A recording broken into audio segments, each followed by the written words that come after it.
हर हर महादेव, श्री शिवाय नमस्तुभ्यम।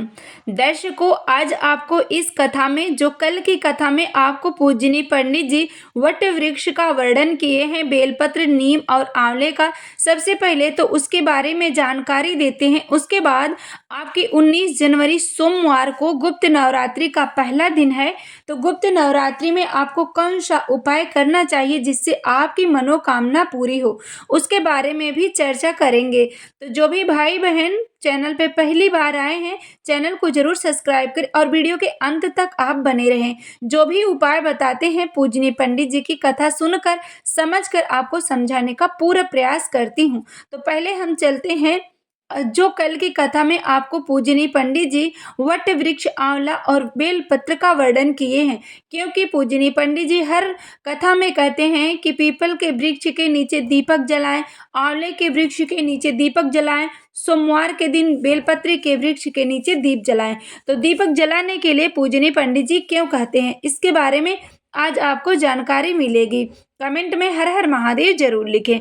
जितने भी प्राचीन वृक्ष होते हैं, गुरु जी ने कहा, चाहे वो वट का वृक्ष हो, पीपल का वृक्ष हो, आंवले का वृक्ष हो, नीम का वृक्ष हो, बेलपत्र का वृक्ष हो, यह सभी वृक्ष जो होते हैं, जितने भी प्राचीन वृक्ष हैं, सभी सिद्ध वृक्ष होते हैं। इसलिए आपने सुना होगा कि सिद्ध वट वृक्ष कहा जाता है, क्योंकि ना जाने कितने शिव भक्त उस वट वृक्ष के नीचे बैठकर भगवान का नाम जाप किया होगा। राम नाम जाप किए होंगे, शिव नाम जाप किए होंगे, कृष्ण नाम जाप किए होंगे, और कितनों ने उसी वृक्ष के नीचे दीपक जलाए होंगे। इसलिए कहा जाता है, किसी भी तीर्थ स्थान में जाकर भगवान के नाम का स्मरण, भजन जरूर करना चाहिए, क्योंकि ऐसा करने से आपको 1000 गुना फल प्राप्त होता है। क्योंकि वह स्थान जो होता है वह सिद्ध हो चुका होता है। तो ऐसे में जो प्राचीन वृक्ष होते हैं,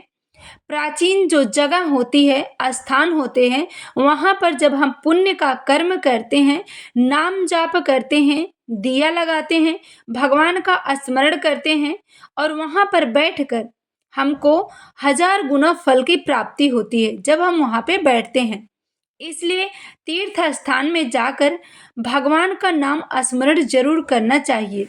गुरु जी ने कहा, जब ब्रह्मा जी का सर कटा तो एक बड़ का पेड़ उत्पन्न हुआ, और उस बड़ के पेड़ के नीचे भोलेनाथ नारायण के कहने पर विराजमान हो गए और वटकेश्वर महादेव कहलाए। अब हम चलते हैं आज की कथा के उपाय की तरफ, जो उपाय आपको पूजनीय पंडित जी बताए हैं। यदि आपके ऊपर कर्ज बहुत ज्यादा बढ़ गया है, कर्ज बढ़ता ही जा रहा है, आप बहुत परेशान हैं, कर्ज चुकाने की बहुत कोशिश कर रहे हैं, फिर भी कर्ज नहीं चूक रहा है, तो एक बार आप यह विशेष उपाय जरूर करिएगा।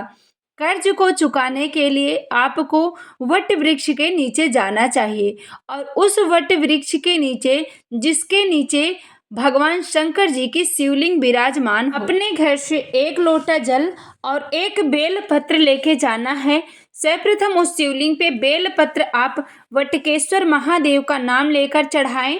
उसके बाद वहां पे 1 लोटा जल जो आप अपने घर से लेके गए हैं, उस जल को आप उस बेल पत्र के ऊपर, शिवलिंग के ऊपर वटकेश्वर महादेव का नाम लेकर आपको जल चढ़ाना है। यदि उस स्थान पे और अधिक बेलपत्र समर्पित हुई हो, तो वहां से आप 1 बेलपत्र उठाकर लाएं और उसे अपने घर ले आकर रख दें।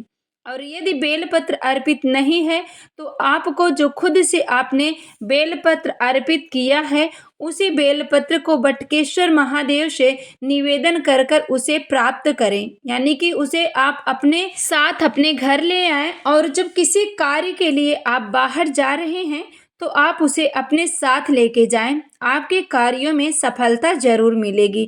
आप उसे अपने घर पर भी रख सकते हैं, और किसी अच्छे कार्य के लिए जा रहे हैं तो आप उसे अपने साथ लेके जा सकते हैं। अब हम चलते हैं आज के दूसरे उपाय की तरफ। आज का दूसरा उपाय है, गुप्त नवरात्रि लग रही है। गुप्त नवरात्रि के दिन आप यह उपाय जरूर करें। पहले दिन से ही आपको यह उपाय करना है। पहले दिन से लेकर के 9 दिनों तक जो भी व्यक्ति यह उपाय करता है, उनकी सभी मनोकामना महादेव पूरी करते हैं। पहले दिन जब आप नहा धोकर स्वच्छ हो जाएं, सुबह के वक्त भी कर सकते हैं और प्रदोष काल में भी आप यह उपाय कर सकते हैं। अपने घर से पहले दिन आपको 9 पुष्प लेना है और कोई भी एक पुष्प हो, इस बात का भी आप स्मरण करिएगा, एक पुष्प होना चाहिए। पुष्प आपका बदलना नहीं है 9 दिनों तक, उसी हिसाब से आप पुष्प को लीजिएगा। 9 पुष्प कोई भी आपको मिल जाए, उसे आप ले जाकर महादेव की शिवलिंग पे समर्पित करें और एक घी का दीप लगाएं। दूसरे दिन आपको 18 पुष्प लेना है।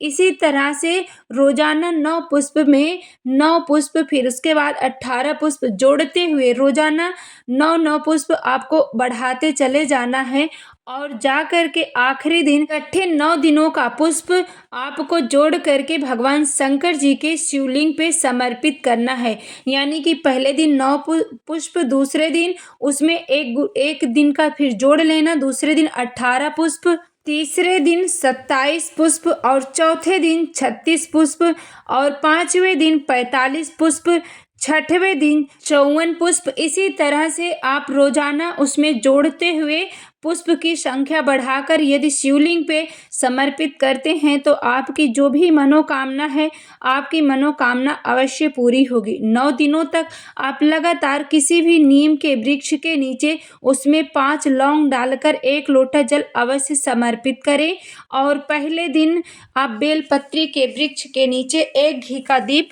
प्रदोष काल में अवश्य जलाइएगा। वैसे तो ये माँ जगत जननी जगदम्बा का दिन है, तो आप 9 दिन लगातार बन सके तो किसी भी बेलपत्री के वृक्ष के नीचे या आंवले के वृक्ष के नीचे या नीम के वृक्ष के नीचे लगातार 9 दिनों तक घी का दीप जलाते हैं तो आपकी मनोकामना पूरी होगी। आपके घर में सुख, शांति, समृद्धि, माँ लक्ष्मी की कृपा बनी रहेगी। जो भी भाई बहन चैनल पे पहली बार आए हैं, आप चैनल को जरूर सब्सक्राइब करें। वीडियो आपको अच्छी लगे तो लाइक करें और इस वीडियो को आप ज़्यादा से ज़्यादा शेयर करें। कमेंट में श्री शिवाय नमस्तुभ्यम हर हर महादेव जरूर लिखें।